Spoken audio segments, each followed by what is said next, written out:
Okay, so today we are diving deep into something I think almost everyone grapples with at some point, public speaking fear. Oh, absolutely. It's huge. And it's not just, butterflies, it's often a full-blown phobia. I saw this statistic that honestly, it floored me. Let me guess. The Chapman University survey. That's the one. Fear of death, right? That's at 29.3%. Makes sense. Yeah. But fear of public speaking, 29%. It's basically neck and neck. We're almost as scared of giving a presentation as we are of, well, dying. It sounds almost absurd when you say it like that, but it really highlights the psychological weight, doesn't it? It shows this isn't just nerves. Exactly. It's physiological. Your body literally shifts into what, fight or flight mode. Precisely. Even in a totally low-stakes situation, like a team update, Yeah. your system gets flooded, thinks there's an imminent threat. Which is wild. So that's our mission for this deep dive, right? How do we deal with that? How do we use mindfulness to manage it? Yeah, manage is the key word. We're not aiming to magically erase the fear that's probably not realistic or even helpful, maybe. It's about working with that nervous energy. And connecting better. And crucially, yeah, enhancing that genuine connection with the audience. We're looking at this through the lens of mindfulness. Okay, mindfulness. Let's quickly define that because it can mean different things to different people. Yeah. What's our working definition here? Good point. For our purposes today, mindfulness is basically paying attention. Paying attention to what's happening right now in your body, your thoughts, the room around you, instead of getting totally swept away by the what-if spiral. Okay. And this is vital, doing it without judgment, just observing, that non-judgmental piece. That's kind of the secret sauce. Got it. So non-judgmental awareness, we've pulled together insights from various experts, consolidated them into some actionable steps. 10 key techniques, essentially. And since the physical reaction is often the first thing we notice, the pounding heart, the shaky hands, let's start right there. Calming that physical alarm. Makes sense. Yeah. Because, that moment right before you speak, your body just gets hit with adrenaline, cortisol. The classic symptoms. Exactly. Racing pulse, dry mouth, your focus shatters. It's pure survival mode kicking in. So we need ways to intervene, like right then and there. Physical tools. Okay. Technique one, our sources point to, is posture. The power pose. We've probably all heard of it, maybe seen the TED Talk. Right, Amy Cuddy's work. Does it actually work for this? How specific do we need to be? Well, the idea is to adopt a high-confidence posture. Think expansive. The classic is the superhero pose, hands on hips, shoulders back, chest open. Okay. The key detail seems to be the duration. You need to hold it for about 2 to 3 minutes before you go on stage or before you start speaking. 2 to 3 minutes. And I know there's been some debate about the replicability of the original research, but what do our sources say specifically about how it helps with anxiety? The mechanism. What's interesting is the consistent finding across different studies about the hormonal shift. Holding these expansive poses, even briefly, seems to reliably do two things. It increases testosterone, which is linked to feelings of confidence and dominance. Okay, the confidence hormone. And at the same time, it decreases cortisol. That's your main stress hormone. So you're literally tweaking your internal chemistry. You're giving yourself a biological nudge towards confidence and away from stress. So finding a quiet spot, an office, a bathroom stall, whatever, for just 2 minutes before you speak could actually be game-changing. It really could be. It's a very practical intervention. What if you can't? What if you're stuck at a conference table waiting your turn? Well, here's the cool part. The sources suggest that imagining the pose, really vividly picturing yourself doing it, can have almost the same physiological effect. Seriously. Yeah. The brain doesn't always draw a sharp line between a deeply imagined action and the physical action itself. So even a mental tower pose can help. Okay, that's useful. So, posture helps adjust the hormones, but what about that immediate pounding heart, like right as you're being introduced? Right, the acute anxiety spike. For that, we move from posture to breath. Technique number 2, specific breath control, often called the 48 breath. 48 breath. Let's unpack that. Inhale for 4, exhale for 8. Why the longer exhale? What's the science there? It's all about hacking your nervous system. Breathing in tends to slightly activate the sympathetic nervous system, the fight or flight. Exhaling activates the parasympathetic, the rest and digest system. Okay. So by consciously making your exhale significantly longer than your inhale, breathing in through the nose for 4 counts, out through the mouth for 8, you're basically telling your body, hey, it's safe, you can calm down. It manually slows the heart rate. Yes, it's one of the fastest ways to do that. It slows the heart rate, improves focus. It's like a little reset button you always have with you. You can do it subtly right before you stand up. Okay, so we're physically calmer, hormones are better, heart rate's down. But the mind is probably still racing, isn't it? Playing out disaster scenarios. Oh, absolutely. The mental game is huge. That brings us to technique 3, focused relaxation and visualization. Mental rehearsal. Exactly. But with a mindful twist, it's not just about running through your lines perfectly in your head. It's more like a 5, maybe 15-minute practice before the event, where you visualize the entire experience going well. How is that different from just standard positive thinking? The mindfulness element means you're not just visualizing smooth sailing. You visualize success, yes, but you also visualize yourself handling potential hiccups, like a projector failing or a tricky question with calm and grace. You see yourself navigating challenges without judgment. So you practice resilience mentally. Precisely. There's a great quote from Craig Valentine, a world champion of public speaking. He said, "Your speech happens twice, first in your mind, then on stage." If you've already navigated it successfully in your mind, including the bumps, the actual event feels more manageable. That makes a lot of sense. Winning it mentally first. Yeah. Okay, but then you step up and bam, the inner critic starts yelling, that negative self-talk. Yeah, the catastrophizing. Your mind jumps to the absolute worst-case scenario or replays that one time you stumbled over a word 3 years ago. It feels so real. So how does mindfulness help shut that down?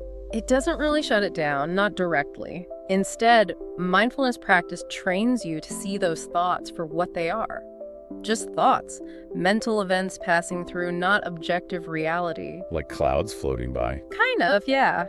You learn to observe the chatter without getting hooked by it, without believing it unquestioningly. And over time, those negative thoughts start to lose their power, their grip on you. Okay, so observing the thoughts, Yeah. which leads nicely into technique 4. Mm-hmm. This seems very mindfulness-based, connecting mind with body by naming the physical feelings. Yes, instead of fighting those uncomfortable sensations, the tight chest, the shaky hands, the knot in your stomach, you actually turn your attention towards them gently. And you label them. Label them. Simply and without judgment.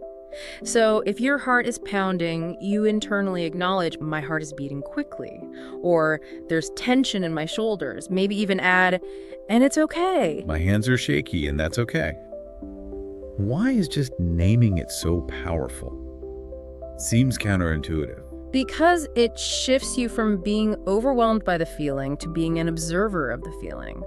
It gives that worried part of your brain a concrete, non-emotional task. And research actually shows that labeling emotions or sensations can reduce activity in the amygdala, the brain's fear center. Wow. So just acknowledging it calms it down. It takes the edge off. You're not feeling the fear by resisting it. That's a really practical shift. Okay. And flowing from that acknowledgement is technique 5. Right. Invoking self-compassion. Right, because usually when we feel scared or anxious, our default is to beat ourselves up, right? Why am I so nervous? Pull yourself together. Totally. The inner drill sergeant. Exactly. Self-compassion flips that. It suggests treating the scared part of yourself with kindness, like you would a friend or even a frightened child. How do you do that, practically speaking? You can internally say something supportive, like, it's okay to feel nervous, lots of people do. Or you can think about the warmth you feel for someone you care about who's struggling, and then try to direct some of that warmth towards yourself. It sounds a bit soft, maybe, but it fundamentally changes your internal relationship with the fear. From critic to ally, almost. Okay, so that covers the internal mindset shift. Now, let's talk delivery. You're actually up there speaking. What's the key mindful shift during the presentation? The core shift, according to our sources, is moving your focus. Away from self-evaluation, are they liking me, am I doing okay, was that joke dumb?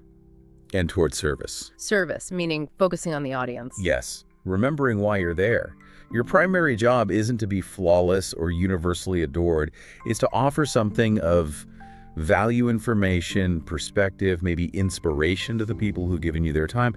When your energy shifts from self-obsession to generous offering, paradoxically, that's where real confidence starts to shine through. Okay, focus on giving value. How does that translate into, like, actual physical behavior on stage?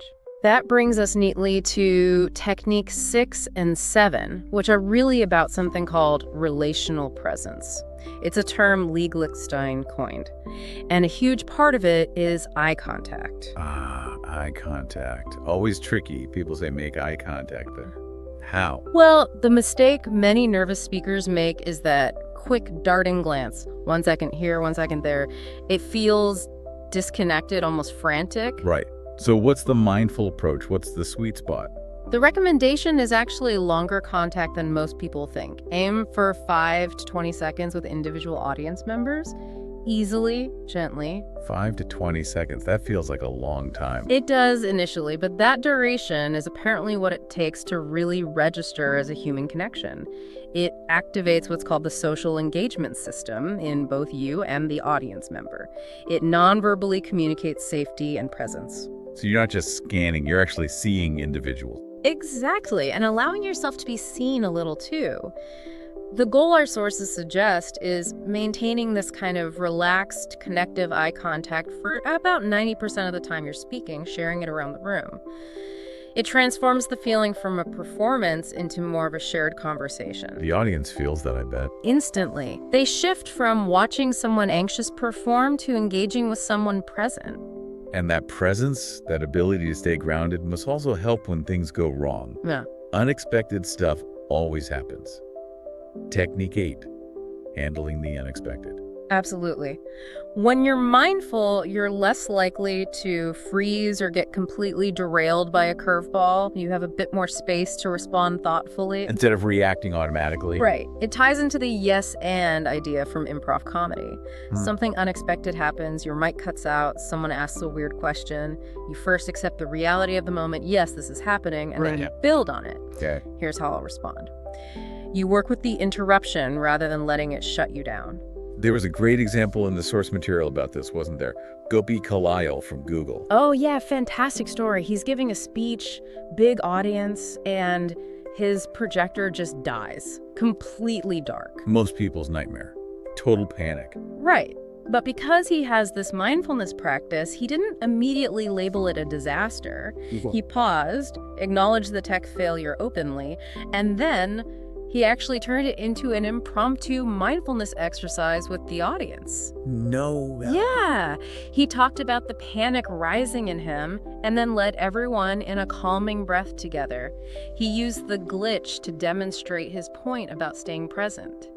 It became memorable because of the problem. That's incredible. Talk about turning lemons into lemonade. That really embodies being present. It really does. And it connects directly to the next technique, number 9, embrace imperfection. Letting go of being perfect.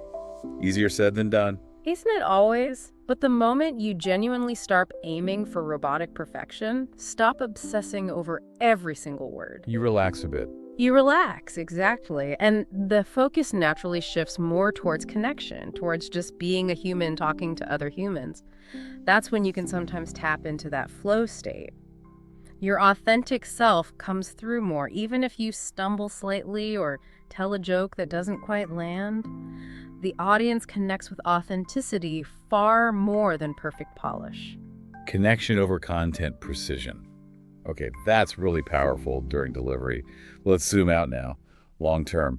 How does practicing this stuff regularly change things? Does the fear actually lessen over time? This is where the neuroscience gets really interesting, and it supports the idea of consistent practice technique 10. Studies using brain imaging show that regular meditation, even just 5 or 10 minutes a day, can actually lead to measurable changes in the brain.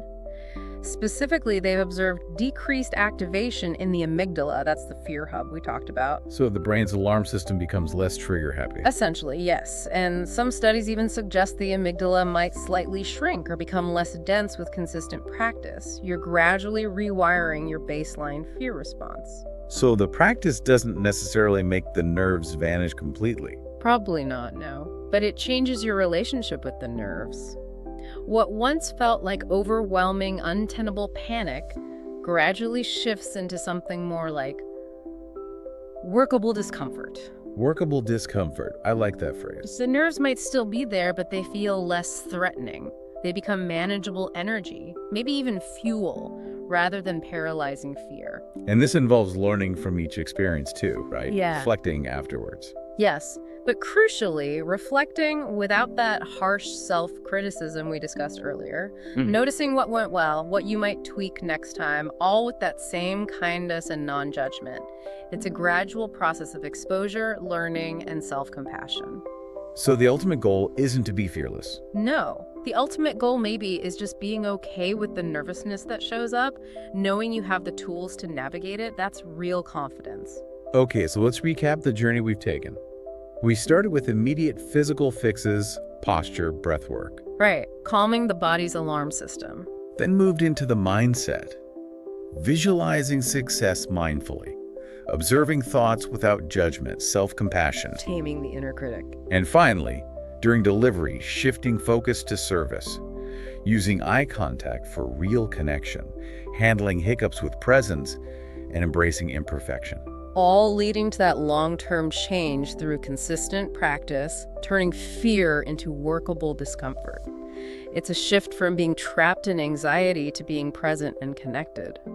So to leave everyone with something to think about, here's a fascinating point from the research: mirror neurons. Ah, yes, the empathy circuitry. Exactly. Humans are wired so that we tend to unconsciously mirror the emotions of those around us. So if you, the speaker, are radiating intense anxiety and self-judgment, The audience picks up on that. They feel tense too, even if they don't know why.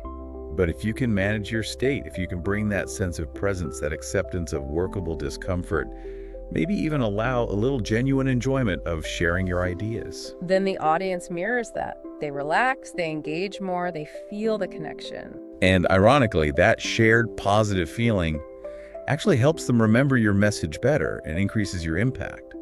It all comes back to managing your internal state. It really does. So maybe the final question for everyone listening is, what's one small step you could take today? Maybe it's trying a power pose before your next meeting, practicing a 48 breath, or just noticing a nervous feeling without judging it. Just one small step towards embracing that next opportunity to speak, not with dread, but with maybe, just maybe, a sense of workable discomfort and the possibility of genuine enjoyment.